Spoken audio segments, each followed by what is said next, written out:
Hello, and welcome to round 2 of the Parenting Roundabout podcast. I'm Catherine Haleko, and I'm here with Terry Morrow. Hello.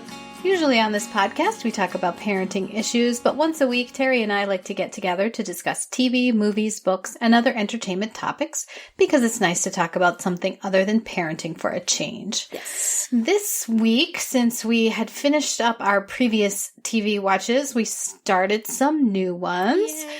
So our new old show is Veronica Mars with the accompanying podcast, Veronica Mars Investigations. Uh-huh. But first we're going to talk about our new show. Yeah. Which is called Zoey's Extraordinary Playlist. This is new from NBC, and it stars Jane Levy as a very adorable computer programmer living in San Francisco. And explain the premises of this show in 50 words or less. The conceit is that she, for reasons, has like this internal, she sees and hears people singing and dancing, and what their songs are reflecting their secret inner thoughts. There's an MRI and a playlist playing in the MRI and an earthquake, and then all the songs get downloaded into her brain. Okay. That's just accept that. Let art flow over you, viewers. Yes, just let art flow over you. So, pertinent to our interests. Yes. The dance numbers are choreographed by Mandy Moore, who we have seen a lot of her work on So You Think You Can Dance. Yes. So it's one of those, it's a musical where you have to, suspend your, sense of reality, because it's a little hard to know, what's going on, when is it the real world and when is it this sort of You really need to not think about it very much. The sad part is that her dad has a debilitating neurological disease, and he cannot move. So when he is moving, then for sure that it's, this no doubt there thing happening. But everyone else, it's a little bit, I don't know. I found it a little bit distracting to try and remember, okay, this is not actually happening. Yeah. There's a lot to pick on here. It's so high concept that the main character has to keep apologizing for it. I know this sounds really stupid, and maybe I'm just crazy. I can't believe this either. It's yeah. And, the sexist coworker has to be so on the nose every time, and then everybody has to say, no, don't say that, and he even has to say, here, I'll psychoanalyze myself for you. They must have some song that they need a horn dog to do somewhere down the line, that they gotta have this guy there, because otherwise, why just not have him? It's unpleasant. And, the song choices are just so, okay. All right. We have all the songs known to man, and this is what we're going to use. All right. But at the same time, I have to admit that when Peter Gallagher, as her dad, you see his reflection in the picture she's looking at, and she turns around and he's there singing to her and dancing with her in a very restrained way, which seems appropriate for the fact that neurologically he ain't got a lot to work with. I bawled, you know. Big hot tears coming down my cheek. I've seen it twice. I was spoiled for it the first time, and every time I just sob. So they got something there. I was waiting for it because, I figured that was the reason why he was like that was which is sort of terrible. So that this could be a good use of her weird powers. Yes. So I knew it was going to happen, but of course I. Oh my goodness. Was very... Yes. Peter Gallagher and Jane Levy totally sold that. And I also just want to give Mary Steenburgen so many hugs as her mom, who's dealing really gracefully with this horrible change in their lives. Right. But you can tell just below the surface is, so close to panicking. And just a beautiful performance. So, I am so much more interested in that than in random people on the street singing help or, the terrible coworker showing her what a bum he is by singing that song with the throwing the hands up in the air and stuff. And boy, it's, some of them seem to be genuinely singing and some of them seem to be lip syncing, said coworker being an example of the latter. Yeah. So it's, but they're just, I'm willing to invest the time for that one moment that makes me cry. Not that many in TV anymore. So when something, it's just like, I want to see where they go with that. And I mean, I imagine the structure of the series every week is going to be her helping somebody. It's going to be like God friended me, only it's in your head. So, okay. Yeah, I mean, I felt like at the end of the pilot, like, well, the biggest use she could have gotten out of this was from being able to hear her dad again. Yes. So where do they go from here? Right. And it is awful to say, I know, we'll make this character completely neurologically shut down so that we can have him get up and sing, and that'll be moving. That's sort of, a little upsetting. But it was effective. Also, I have to say that when her best friend started singing I Think I Love You, and she said, I don't know this song, I felt 100 years old. Partridge Family, girl, come on. Are you serious? I mean, she knew the Beatles. She knew the Beatles, but the works of the Partridge Family have apparently not kept up the same currency in the modern, young, adorable coder world. And Lauren Graham looks to me like she is going to be badly used by this whole thing.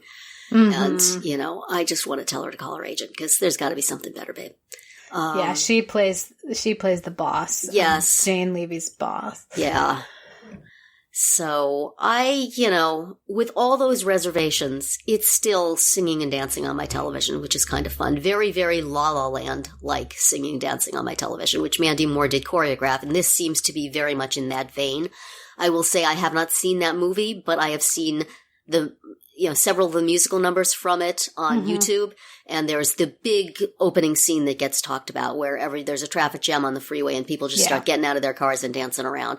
That seemed very similar to that opening production number where people are dancing around San Francisco in cable cars and just random individuals are suddenly singing their thoughts to you. So, we'll see. I'm willing to give it Jane a little Levy more time. and Emma Stone. Yes, are exactly. Look like sisters. Jane Levy is the TV Emma Stone, I think. Yes, for sure. And she's very not that there's anything wrong with that. Like both of them, very much. And she does everything she has to do with this role. And, really, with a less appealing actress, you would not want to give it the time I feel like I want to give it.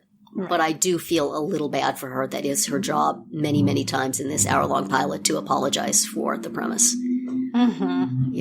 So, which, honestly, needs a little apology. It really is. It really is high concept in a difficult to embrace way. Yes. But you're up for seeing a few more episodes to see where it goes? Yeah. I have this feeling that a few more episodes may be all there is. That's right. So I don't think we're making a West Wing size commitment to Zoey's Extraordinary Playlist, but I'll give it another go, just to give some of the actors there I like patience. Yes, exactly. Our podcast is sponsored today by Best Fiends, the puzzle app that is currently facilitating my procrastination and worry distraction. As parents, we are always on the go, but we also have these small, awkward periods of downtime, like waiting in the car to pick up a kid or sitting watching a practice. Having a good game on your phone that you can pick up and put down is important, especially one that you don't need the internet to play. I'm up to level 42. Catherine, you're past me, right? I am. I'm on level 65, and it really teaches you how to play, and it's fun to see how the game becomes more challenging as you level up. I have to admit, I stayed up way too late last night trying to blast those slugs and powering up my bugs. Playing Best Fiends is fun and low pressure. Engage your brain with fun puzzles and collect tons of cute characters. Trust me, with over 100 million downloads, this 5-star rated mobile puzzle game is a must-play. Download Best Fiends free on the Apple App Store or Google Play. And that's Friends without the R. Best Fiends. So the first time around, back in 2004, I missed the Veronica Mars phenomenon. I think I was, too old for it to be, a must-watch, high school, college age show, I guess. It was also the year that I had a 2-year-old and was pregnant and moved. And, so these are other reasons why. But we watched the pilot now. Yes. Thank goodness for streaming to bring all these lost shows back to us. That's right.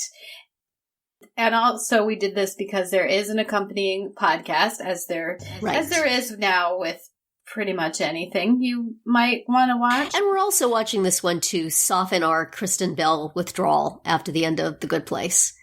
That's right. You can see baby Kristen Bell. Baby Kristen Bell. So all tough. Should I tell my story about how I accidentally watched? Please tell your story about the odd happening. Yeah. So this show, originally came out in 2004, and in 2019, after much, fan begging, it was brought back. Yeah, well, there was a movie, kind of a fan-funded movie. Yeah, in between there was a movie. And then the series came back. And here's what I learned. If you're checking it out from your library, because you don't have Hulu, which is where Terry's watching it. Yes. I go on my library website catalog. It says they have Veronica Mars, the complete first season. Like, sweet. That's what I'm looking for. Get it from the library. Watch one whole episode in which I'm like, wow, Kristen Bell looks exactly the same as she did in The Good Place. Like, she hasn't aged at all from when this show was on, when she was supposed to be in high school. Yeah.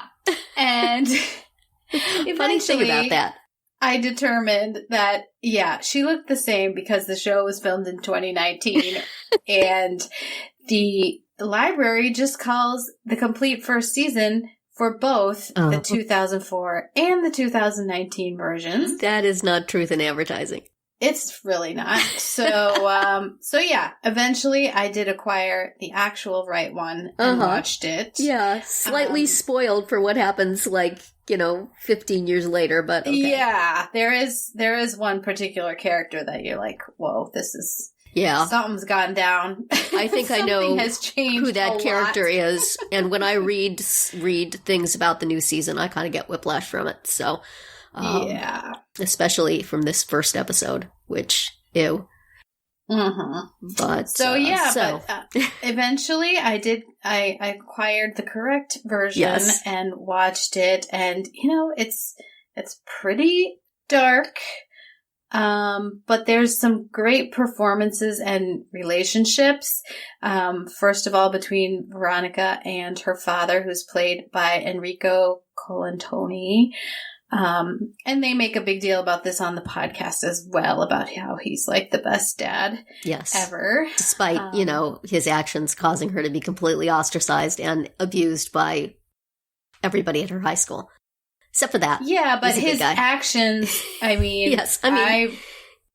of the opinion that his actions were probably right, and he was, Absolutely, he has virtue on his side, and I suspect we're going to find out that he was right all along, but you got to lose some dad points for the complete wreck of her life. I don't know. Right, and your point is that she does not seem to mind. Yes.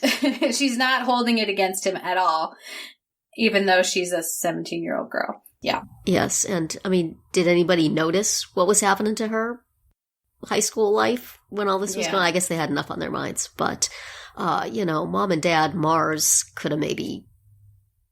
How's it going at school, honey? No, and that, you sure you want to go to that party? Oh, that was brutal. That was so awful. Oh my goodness. And...